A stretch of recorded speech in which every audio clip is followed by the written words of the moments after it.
Oh, yeah, got it. Just from reading tiny things like that. All right. I will now call the meeting of May 14, 2025 of the Town Board of Trustees to order.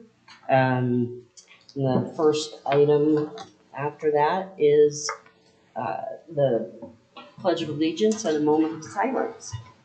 I pledge allegiance to the flag of the United States of America and to the republic for which it stands, one nation, under God, indivisible, with liberty and justice for all.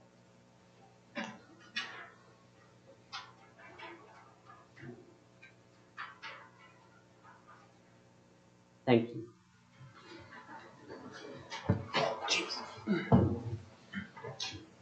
I messed my chair.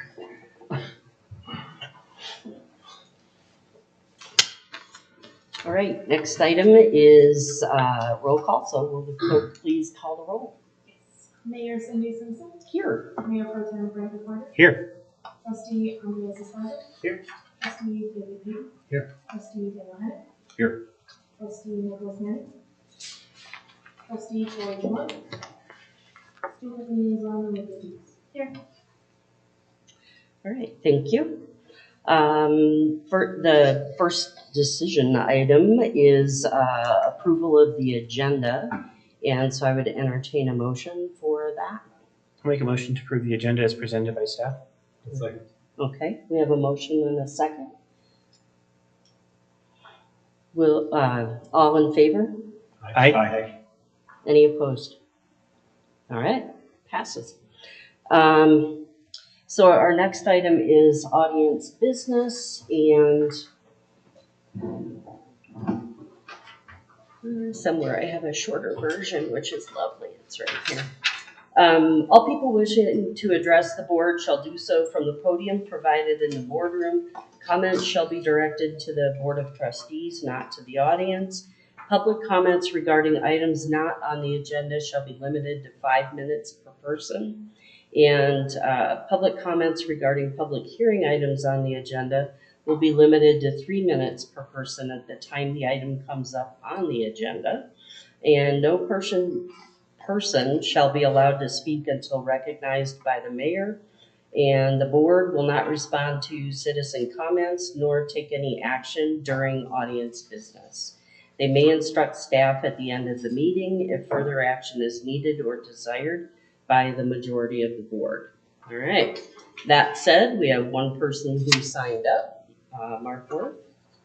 Good evening, trustees and honorable mayor. My name is Mark Ward. I live at 10750 Road 33. Before I start, I'd like you to be aware of that the water commissioner informed me that it is his understanding that the town water use is measured at the water treatment plant. I'd like to hand these out. This is page 2 of these. We've been top of the first page and the last page because they're not quite relevant. We've already seen, I think I've handed them to you twice so far.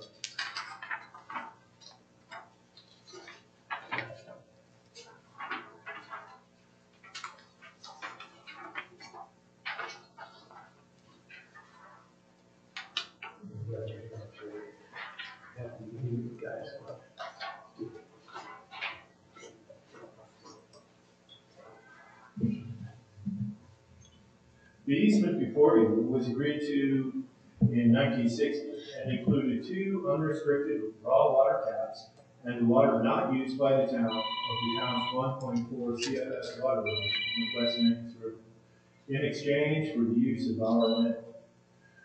One of the 2 taps called out is in use in a portion of the Shepherd land now owned by B&B Ranch. The previous settlement talks from several years ago failed because the town did not guarantee a tap that would provide water for the many months you were drawing water from Jackson Lake, and did not include the unrestricted tap called out in the agreement, and did not offer any compensation for terminating the unused water that flowed for 57 years from 1960 in until 2017. That's the same picture. This offer was part of a confidential settlement negotiation, and if the town attorney has no objection, I will be more specific about why those negotiations failed several years ago. The first limitation was that the tap can be shut off at any time the town decides it needs the water, leaving us with no compensation whatsoever for the use of our land. The second limitation was that because the tap would be below the seasonal shutoff valve, no water would be available to us during the many months we were drawing water from the Jackson Lake, unless you can backfeed the pipe to the elevation of the tap. Your water department was not confident that the backfeed pressure will bring the untreated water high enough to avoid a dry pipe at our tap. The third limitation was that the amount of water passing the tap will be limited to a base amount, and any additional raw water would be sold at the rate the town charges for treated water. Our neighbors all received one unrestricted raw water tap for a pipeline easement that does not require dedicated use of 1 acre of their land or daily travel on their property by town trucks and personnel. We are not asking you to give us your water. We are asking you to honor your 1960 agreement obligation or work with us to identify a fair alternative. It is not our fault if the town agreed to deliver water and did deliver water until 2017 that conflicted with later changes in the town's water rights. If you are unable to meet your obligation to provide the unused water called out, we want to work with you to find a reasonable substitute. We want you to allow the installation of the one unrestricted tap as called out in the 1960 agreement above the shutoff valve on the pipeline, allowing water availability year-round. If you cannot or will not restore the unused water flow, we want you to allow the installation of a fire hydrant and to talk with us about helping us maintain the portion of the road the town water department uses regularly as a substitute compensation for the unused water that you stopped delivering in 2017. Please meet with us or direct your staff to facilitate our very reasonable requests. Thank you very much for your time. I apologize for coming here meeting after meeting and speaking again, but I feel that we are in a situation where a reasonable compromise is available to us, and we want to work with you on that compromise. Thank you. Thank you. Next up, Montezuma County Commission update. Gerald is not here. Moving along, announcements. Heather, you want to start us off?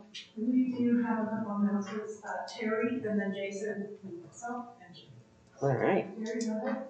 This Friday and Saturday is townwide cleanup for the public workshop from 8 to 5. And Saturday is the 3-yard waste drop off out of the old dump from 8 to noon for in-town residents. Okay, thank you.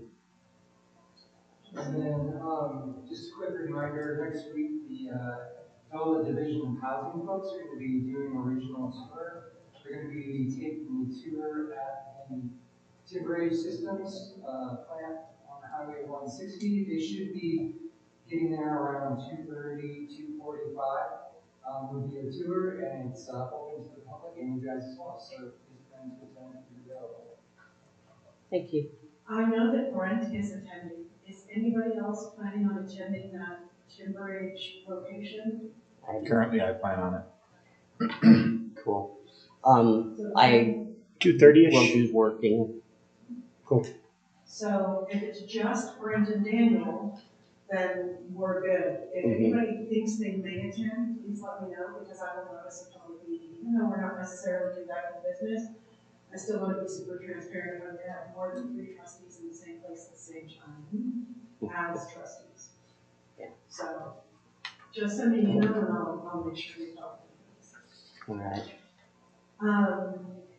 CMO Spring Conference is here in Vegas on May 19th at 5 p.m. at Fenceline Cider.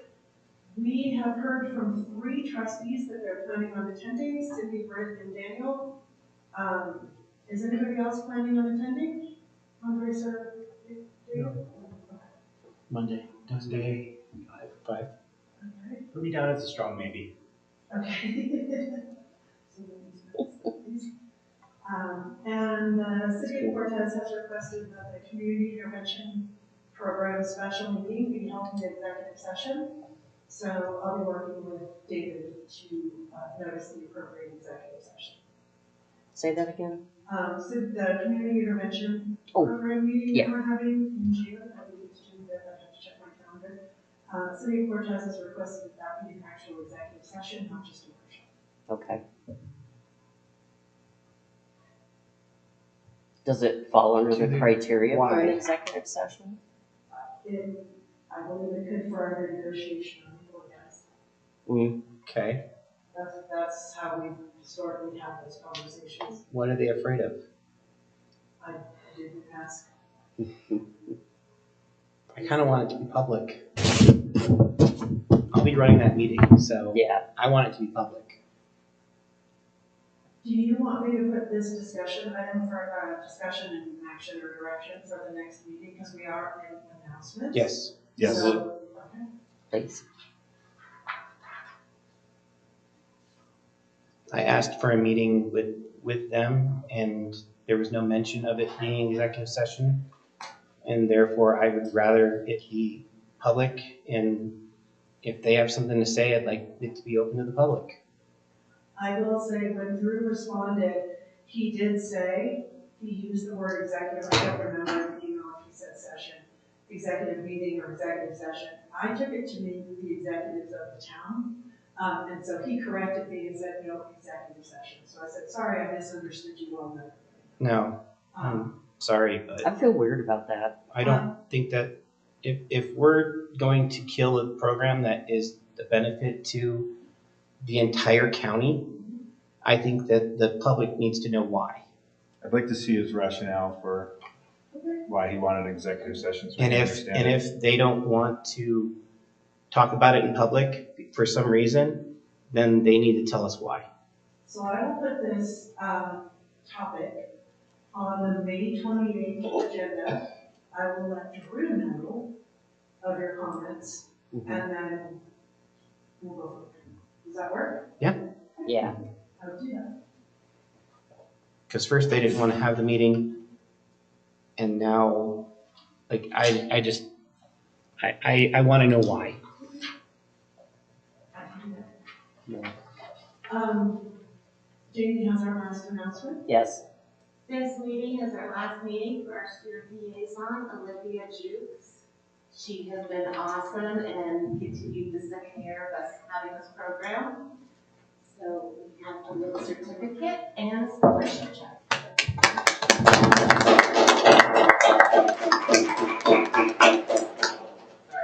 Thank you very much for your service. Appreciate it. All right. Any words? It was a really great experience, honestly, to be able to sit here, and I feel like I learned a lot. So.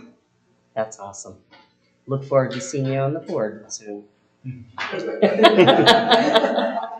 When you come home from college. All right. Any other announcements? Okay. All right. Moving along, we have our consent agenda items, and they include approval of the minutes of April 23, 2025, April bills and claims, and the student liaison report. I'll make a motion to approve the consent agenda as presented. Second? All right, we have a motion and a second. 2 seconds. Let's see, is this all in favor? Yeah, okay. All in favor, say aye. Aye. Any opposed? All right, consent agenda items pass. Okay. Discussion and action items. The first one up is Rimrock Glamping Letter of Support. 2 things. Corey DeBoer is not here tonight, but he did, because he was called into work, but he did send me comments about the agenda items. So I'm happy to share those if you're interested. After your discussion or during your discussion, just let me know. Okay. Second item, Mr. and Mrs. Lewis are here tonight if you have any questions. As just kind of a brief summary, they have requested a letter of support for a new business that they would like to start. It is in our 1 mile and 3 mile sphere of influence, but it is not inside the town limits. So. Okay. All right. Do you want to hear from them then? That's up to you all. Yeah? Sure. You know the drill. Oh, absolutely. I was just gonna say, I think they're both. I think you're both well versed in how this works. Good evening, Madam Trustees.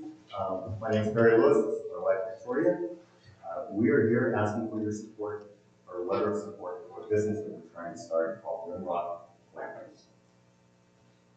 I guess I sat there for you guys to say 10 plus years they had my time. I respect your time. You go through a lot. We do not reside in the town. We still have a house here in town. We've had it for over 20 years. We do live out of town primarily because our house is so small and we have 3 boys. We kind of have to expand. But, so we come to you asking for the support. We are starting this business. Normally, we wouldn't have to start with support saying we're doing glamping, but because of a previous company coming into our area, it caused a big uproar. And so we've been trying to do this for the last 3 years. And we got sidetracked with under canvas last year. They wanted to put our property. And the ranch was not for sale. They moved on. And here we are now, 2025. So we are trying to start 8 units to start with.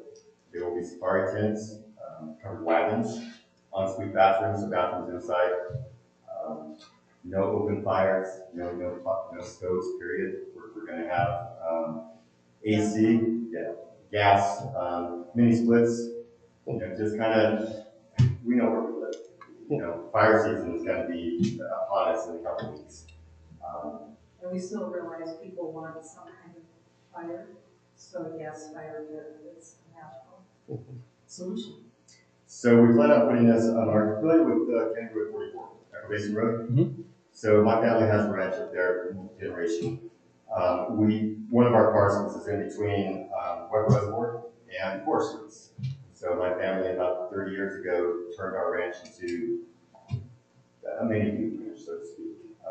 Horseback rides, breakfast, chuck wagon dinners, sleigh rides, overnight camping, pack trips, and whatnot.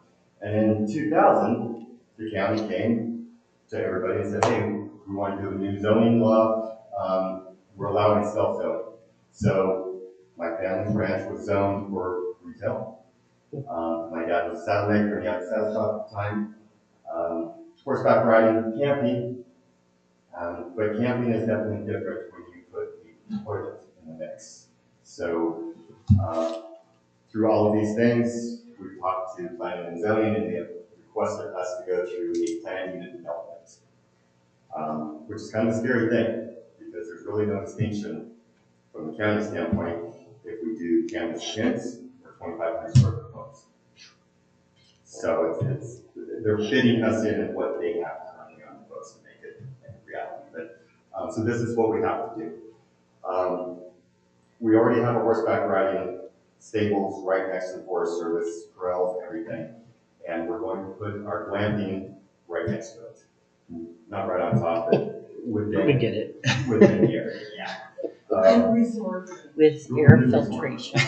Basically, we looked at it as, we have family business already operating on the ranch. We're expanding that family business to the next iteration of it. We plan on maxing out at 12 units. We're starting with 8. We actually thought about starting with 5, and that's a lot of people. And these things we're well aware of. We deal with this when we're taking a horseback ride and whatnot. But, We're not gonna be able to fit a tour bus in our glamping unit, like they can at the horseback ride. Right. So we'll, have significantly less people, but just as much time. we're trying to be very eco-conscious on it. We have a lumber mill there on our ranch, so all of the lumber that is going to be required for outbuildings, decks, things like that, we'll mill it ourselves. You would find. So that's one of the ways we're kind of maintaining the ranch, trying to minimize single-source plastic or single-use plastic. Just there's a lot of people that talk about eco and whatnot. It's like one trying to live that. I mean, the ranch is something special. It's been in my family. I'm the fourth generation. We have 3 boys, born and raised right here in Memphis, and this is theirs. Now, granted, they're 18 and they want to leave, but someday. So, anything else? You guys have any questions for us? No, sounds like you're trying to do it the right way. We do learn from other people's experiences. So, we have. Well, and also, we are part of the community, so we've already reached out and started finding places to source items. We're collaborating with a couple businesses in town, bringing an influencer this one, or this summit. We won't have the glamping, but the first one Masonry Motel and Masonry Lavender will be bringing an influencer, and then I'll share marketing dollars that way.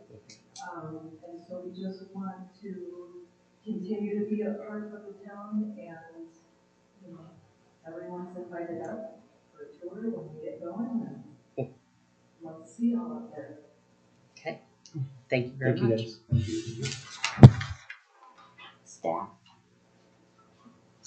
If the board wants to approve it, we just need a motion and a second and a consensus vote on it. Okay. I will say that I've submitted a draft to you. If you will approve it, I'll correct that draft, and that's it. Okay. Mm-hmm. Is there any kind of precedent? Like, have we done this before? The same thing. The board has authorized letters of support for businesses in the past for grants and financing and that kind of thing. Absolutely. And that feels very different than this, though. You have also, you've also commented and submitted letters to the Montgomery County Planning Commission with opinions and thoughts and requests for approval or requests for denial or consideration. So you have. True. You have. I remember there was one about the glamping out here in the Yeomans that came because it was the P&Z before a couple of years ago when they put the wagons in. It came to us because it was within our sphere. I don't remember. I apologize. I do get a lot of those. So I don't remember that specific one. Yeah, that's true. So we do make comment. Yeah. We are asking for support for PVD. Yeah. That's basically what it is. Yeah. Okay. And to let you know, we also have a letter of support from Lisa Burton. Thanks. I can, if you choose to move forward, then I can address this letter to the Montgomery County Planning Commission. Yeah. I think that would be closer to what we typically do. And, yeah. Yeah, I can amend this, however you need us to. Okay. So that it's not public facing, it's specifically to the planning zone. Yeah. I think that's more in line. Feel free to publicly endorse one Yeah. business, but to say it meets all the criteria internally, that makes a lot more sense. Yeah. Okay. Brent? I think it's fine. That it seems like they're trying to do it the right way, and I'm all for supporting local businesses that are trying to support the community. Okay. Daniel? Thoughts? So yeah, local ownership, tourism boost, kind of fits with our plan. So and I'm supportive of local businesses. However, I see where Andres is coming from, where doing a specific action for one business publicly is maybe different than supporting them through planning and voting, zoning in my mind. So yeah, it just, I kind of see both sides. Feels a little close to publicly funded advertising, but I think supporting Yeah. the process internally seems like the right move. Yeah. David? Same, like having this to the planning and zoning commission, I like that better. Okay. So address a planning Address it commission to the Montezuma County Planning Commission. and, And the Montezuma County VRCC, because I think it goes to the planning commission, I believe over there, it also goes to the county commissioners. probably, Sure, yeah. yeah. So I will address this letter to both. Yeah. And then just, if there's typical wording that you usually use and, just so it fits within the precedent that we've set before. Okay. All right. Well, I will entertain a motion and a second. I'll make a motion to send a letter of support to the Montezuma County Planning and Zoning and the Montezuma County Board of County Commissioners in support of Rimrock Outfitters. Okay. All right. We have a motion and a second. Andres was the second. You have to speak up. It's an all in favor. Play to the TV. Yeah. And this is an all in favor, say aye. Aye. It's a consensus, yes. not- Okay, so all in favor, say aye. Aye. Any opposed? All right. Thank you very Good luck. much. Thank you Yeah. guys. Appreciate the support. Best of luck Best to of you. luck. And now we have to go to our senior sunset. Thank you very much. Yep. Okay, so next up is Combine Liquor Renewal. I'm going to recuse myself. And let the record show that Mayor Pro Tem Brett McWhorter recused himself and exited the room.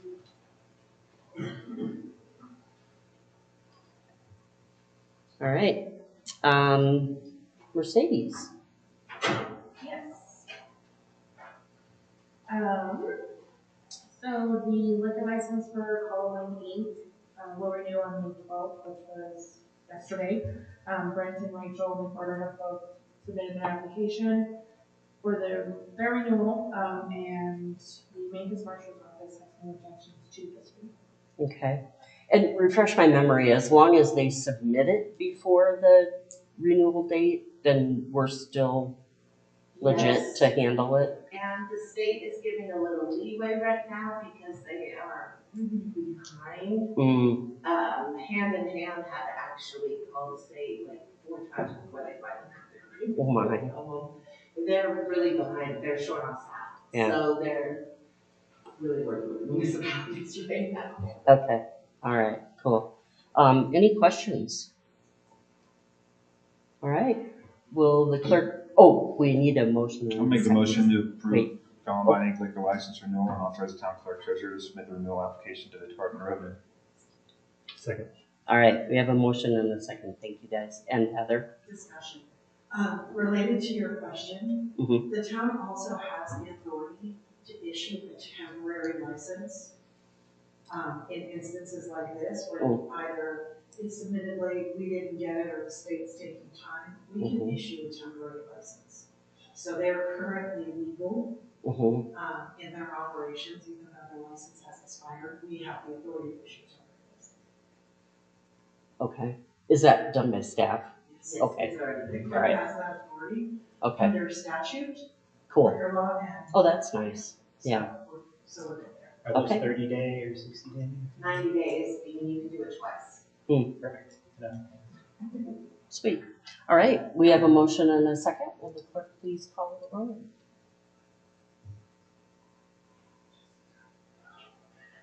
Trustee Andreas Esparza. Yay.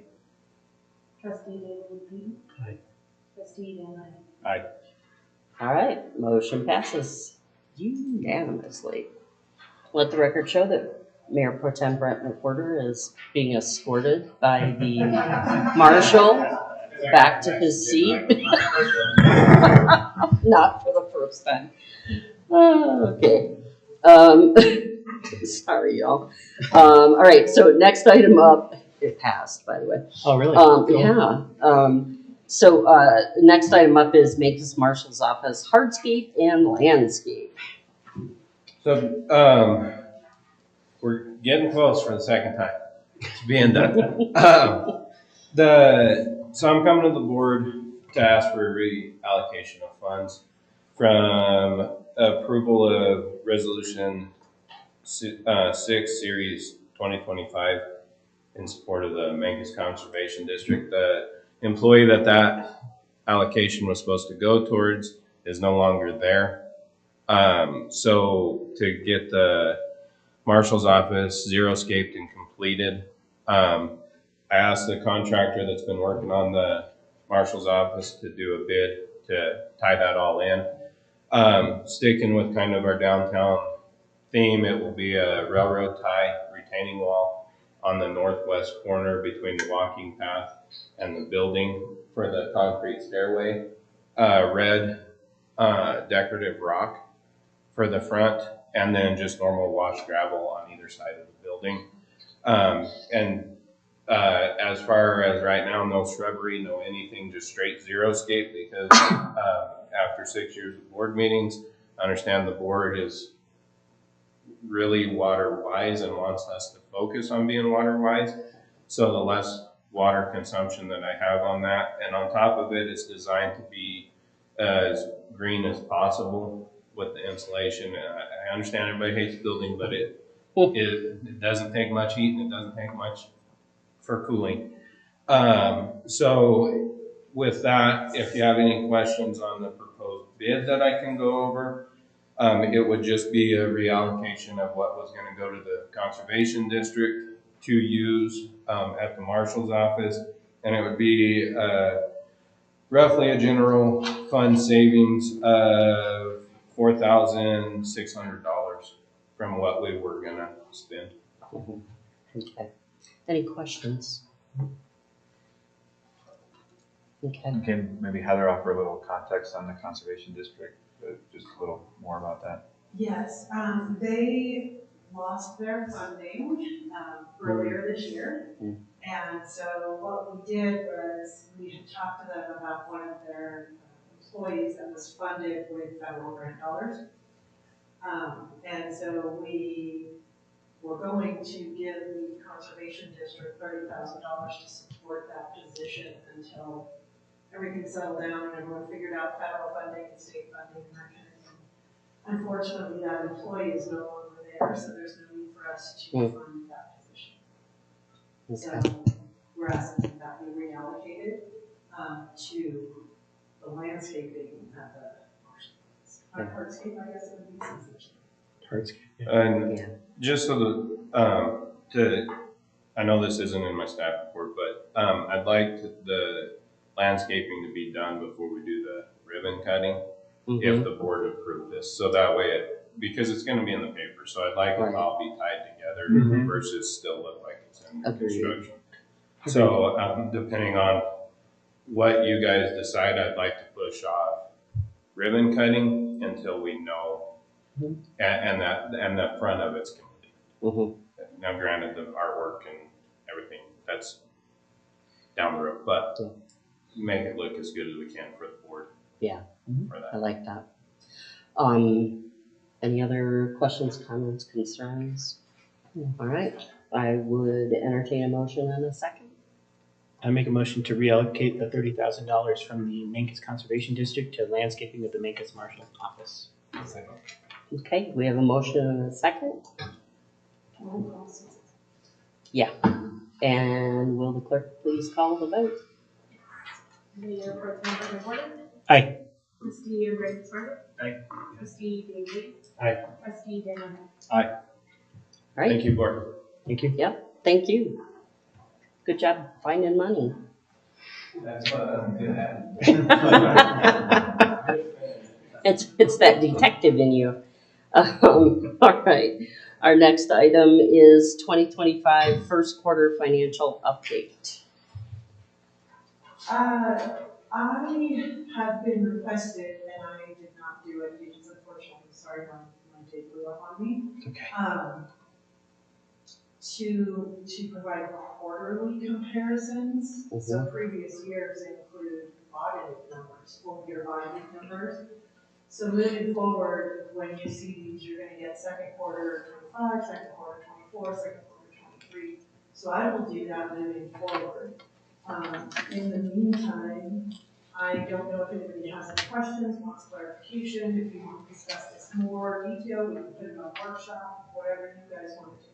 Well, I think for the newer folks on the board and a reminder for the old folk on the board,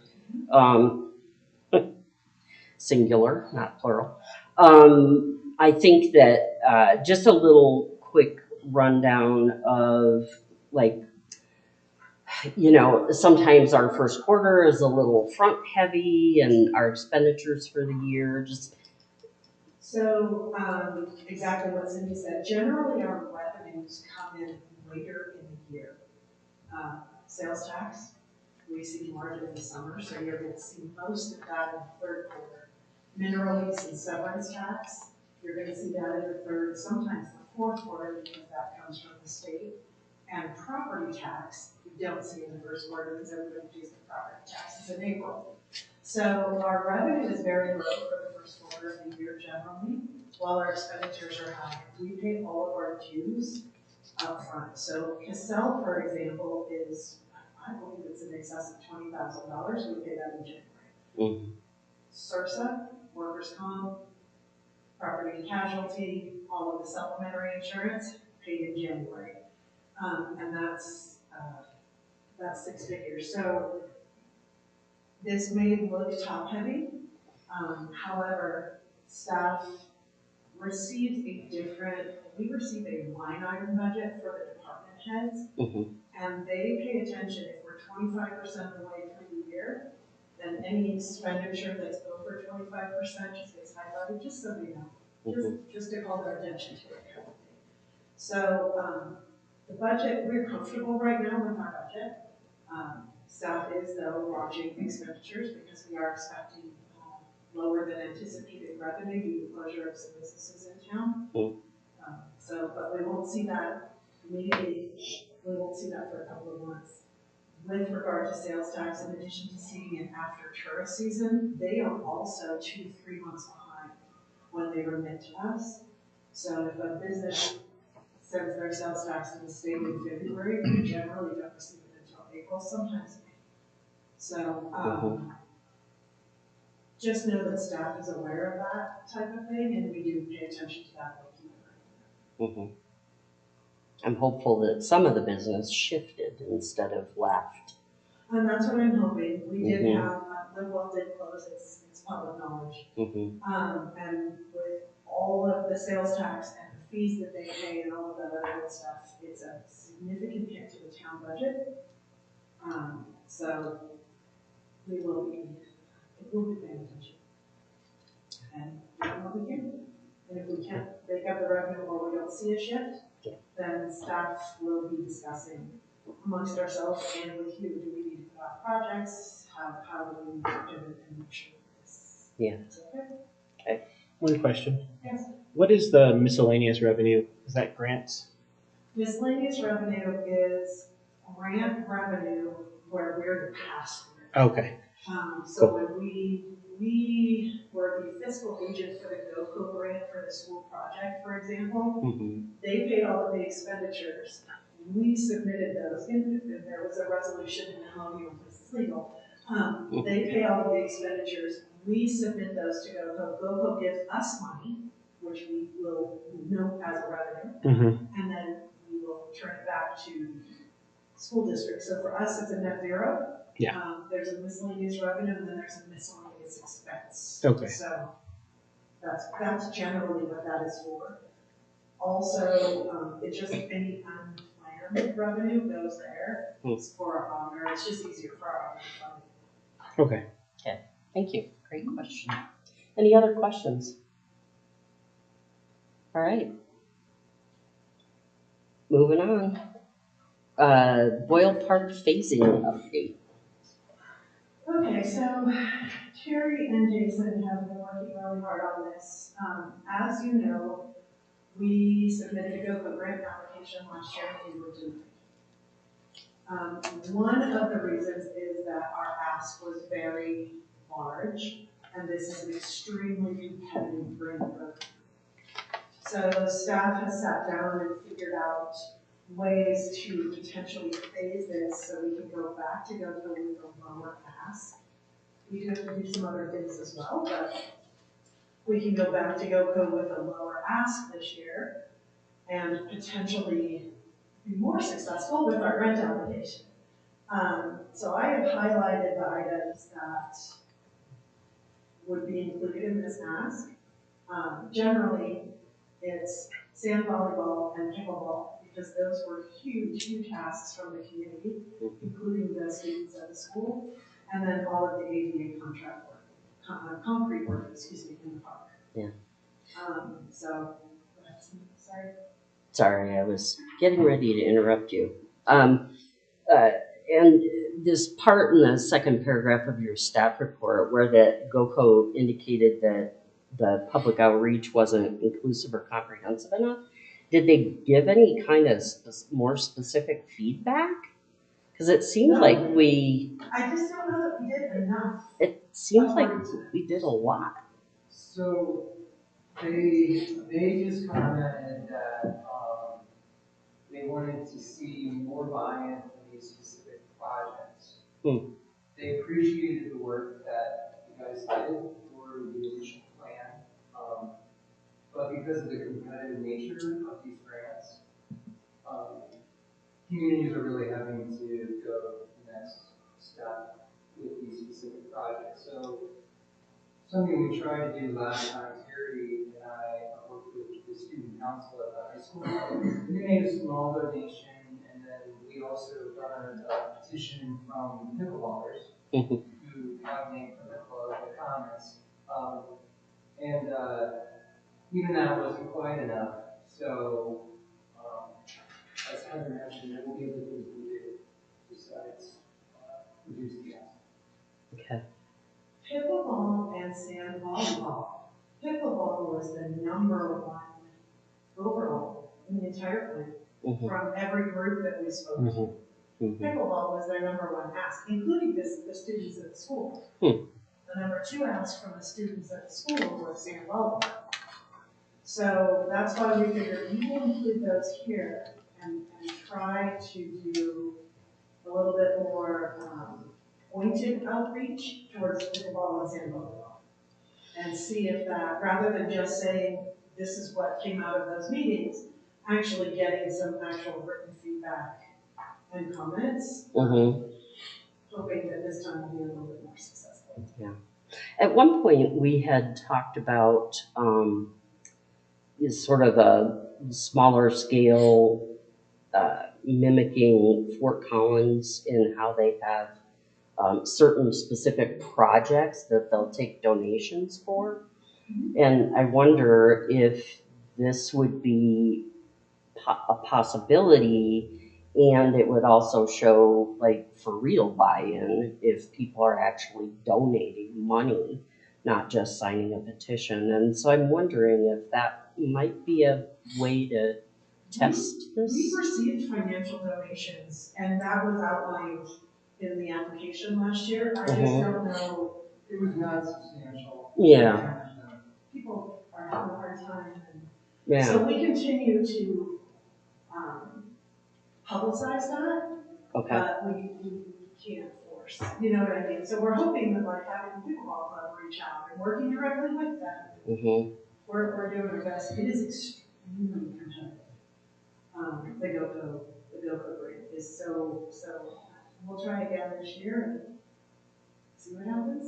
Okay. I wonder how many pickleball requests they get. Well, and that's a lot. The league is huge. They're adding a third court on the basketball courts because they have to share. You know what I mean? Right now they're sharing. I mean, it's a big deal. I think the problem is we're just small. When we get 40 people asking, that's huge for us. But we're also competing with 4,000 people in Denver. Where so we'll do our best. Okay. So Well, hold on, Brent's got something. I'm thinking if we want to do outreach, since we're already going to be at Mancus Days this year in Boyle Park, perhaps that would be a good opportunity for us to do some outreach on this as well while we're in Boyle Park. We may be able to, but the letter of interest is due June. Okay. So, and I don't know what the actual application. That could be part of the plan. Three opportunities every year. So if we don't do the first one, there will be another opportunity. So maybe why don't we put this on our agenda for the workshop at the end of this month? Okay. And we can brainstorm some ideas for public outreach. And then we can at least outline what we're going to do. Yeah. And even if we haven't done it yet, we could at least put it into the application of what we're planning on doing or something. Yeah, agreed. Andres? So when I'm looking at this, like I see pickleball, sand volleyball as like one thing, and then ADA accessibility, which feels entirely different. And I worry that like if I try to submit like the 900th pickleball proposal to GoCo, the ADA part gets lost in that. And I wonder if there's an opportunity to either highlight that or do them as two separate ones. Like I feel like there's a good chance that if it were purely an ADA proposal, it's really hard to argue against that while we build support for the next year to go for pickleball and sand volleyball. Because I feel like if we try to push this thing that's not really unique, we lose out on granting access to people with disabilities, which feels like the priority. But then again, people have asked for pickleball, so that's a direct request that we should honor as well. Well, the other thought process, my thought process behind this is pickleball is concrete. So if we're gonna mobilize or demobilize or get a concrete bid, we want to include do all the concrete all at once. GoCo does require in-kind. We have to do time and money and equipment and staff time. So our in-kind for this was going to be potentially the labor for sand volleyball and labor to paint pickleball or something. But the reason we included pickleball is because concrete. It's all concrete. I agree. And so we wanted to just pay once. But if it's not successful, we're willing to do at this point whatever we need to do. What was our original bid or original? Was it $2 million? $1 million? Yeah. Okay. So we're gonna drop it. We're gonna drop it to 200,000 and see. That seems to be their happy spot. Yeah.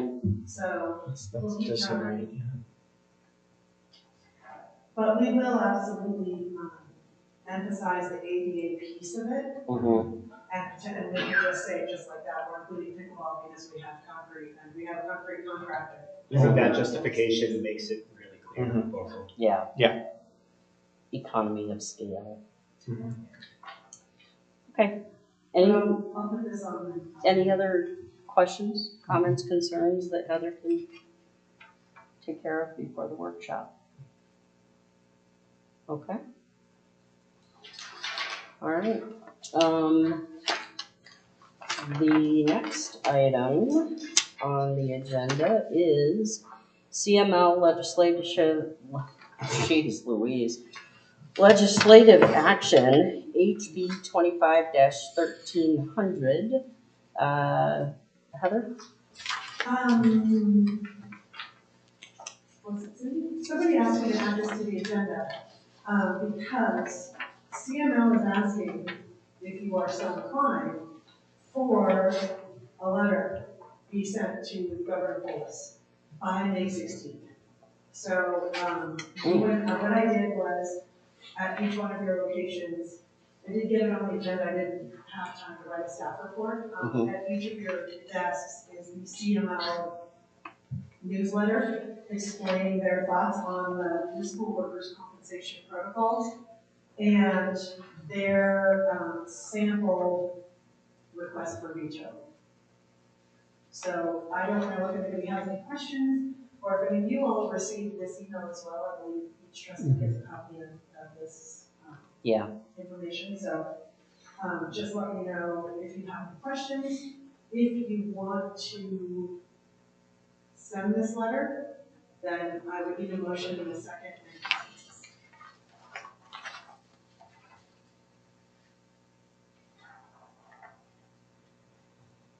And it seemed to me the biggest, like there's several issues in terms of, non-funded mandates and all those sorts of things.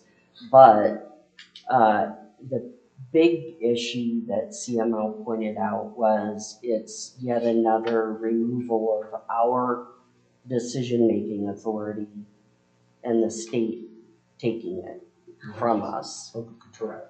Yeah, thank you. We Local have fiscal. to choose, I hope I'm doing this correct.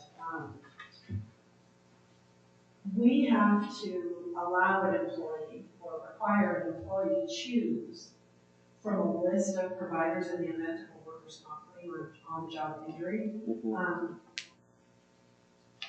They choose from a list of physicians provided by the Colorado Department of Labor.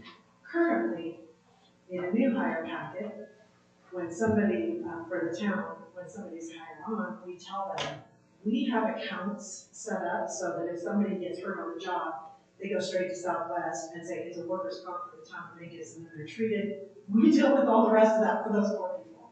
Or they can go to someplace in Marengo, attached with Mercy, so they get that choice.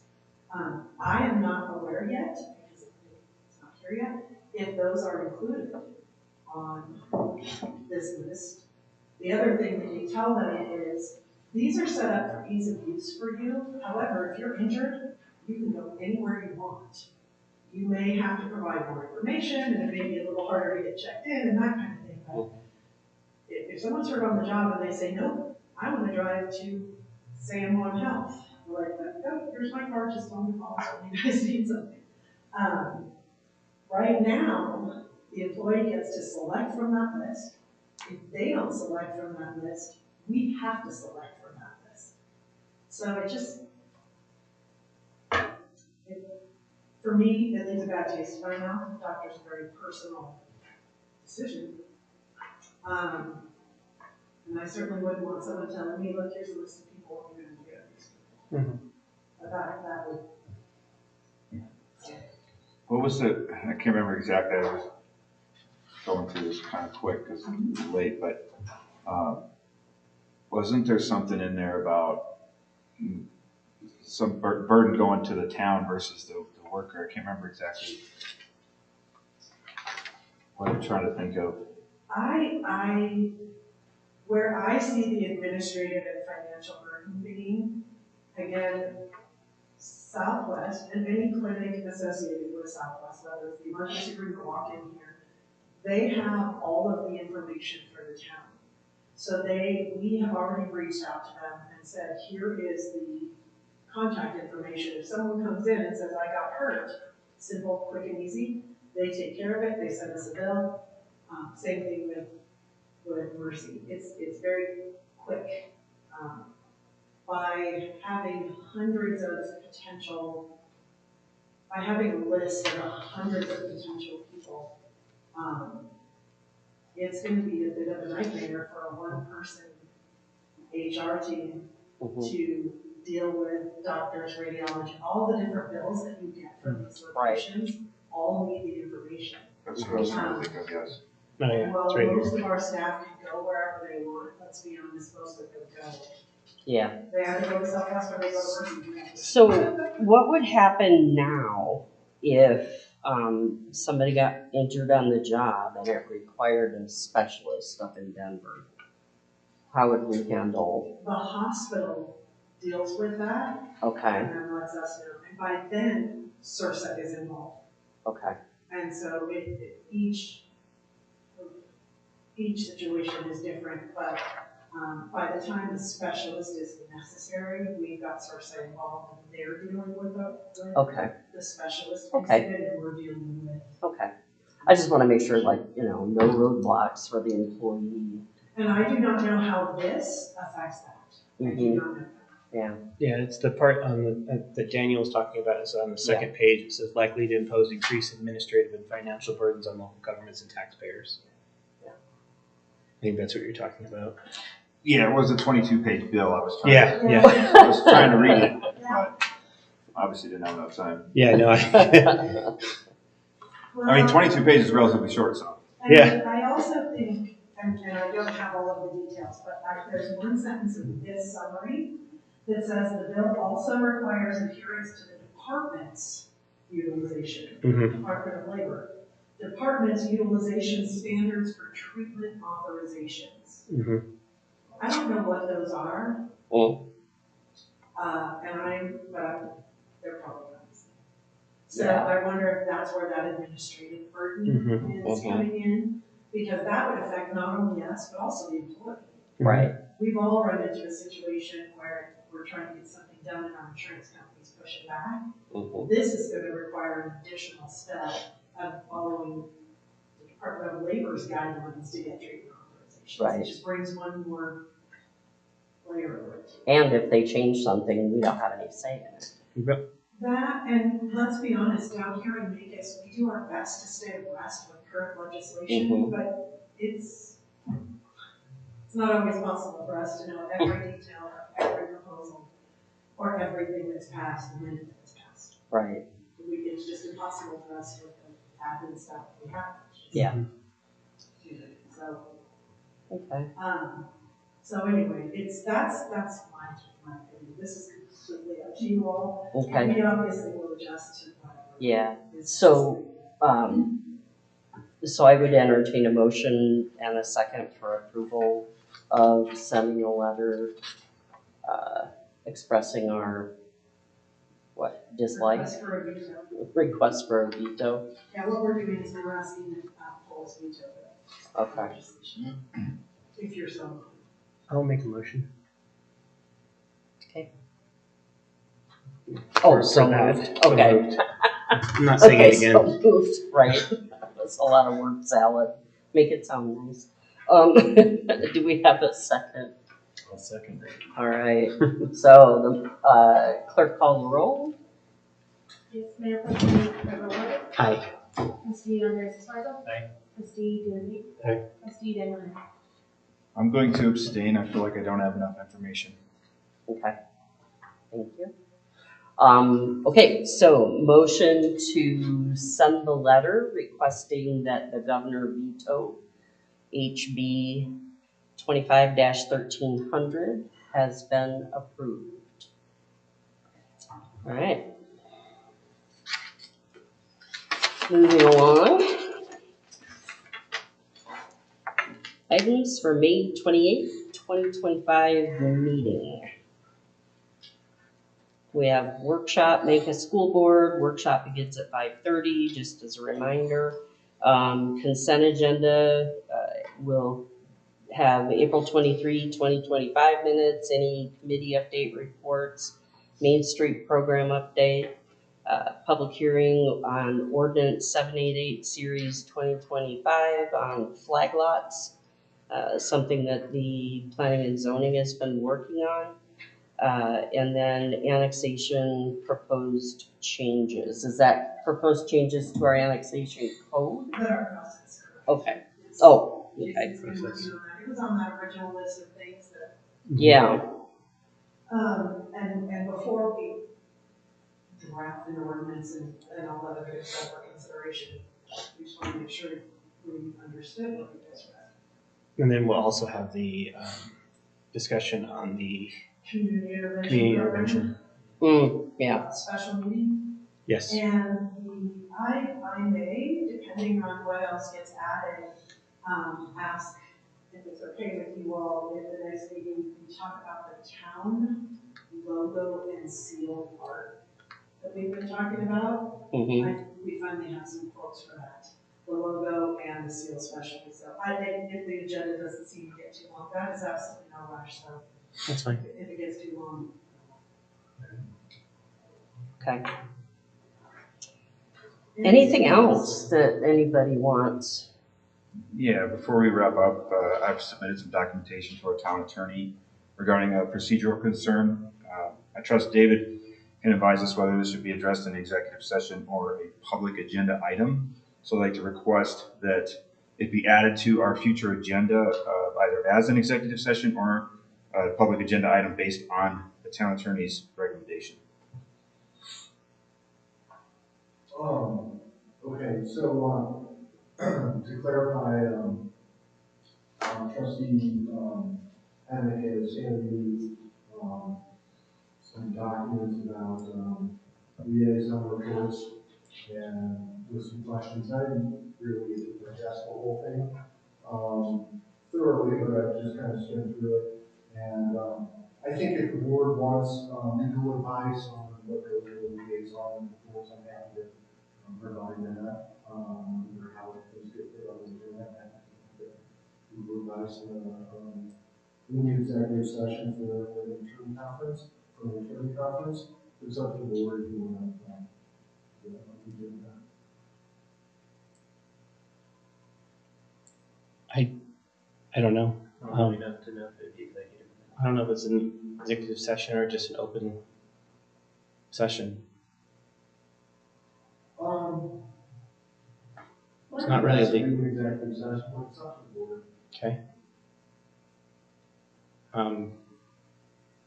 Or you don't even have to, it's also up to the board to move on the agenda.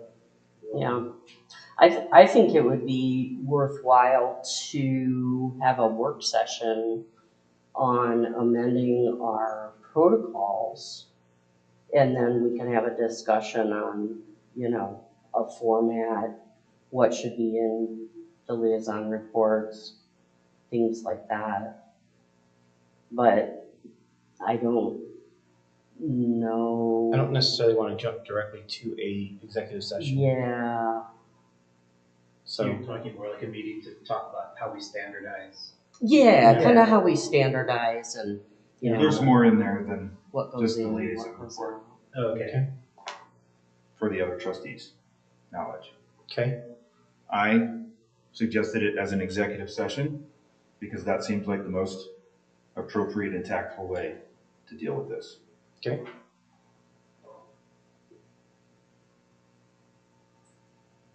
So I guess review it and see what your, Yeah, why don't I review it, take it home, review it, and then I can, get back with, Heather, my thoughts on it, and then, on the 528 meeting, we can decide, perhaps after that, to put it on the next one. Okay. And talk about it. Yeah. Okay. On the agenda, maybe, I don't know, maybe that's what we, then we can adjust it and then, decide where we go. Okay. So you're looking at, Yeah. Okay. Okay. David will review the information and let me know, and then I'll put it on the agenda or put it on, whatever he decides is before. okay. Cool. All right. Anything else? Did we, you had mentioned that Corey had submitted some comments. Did we hear them throughout?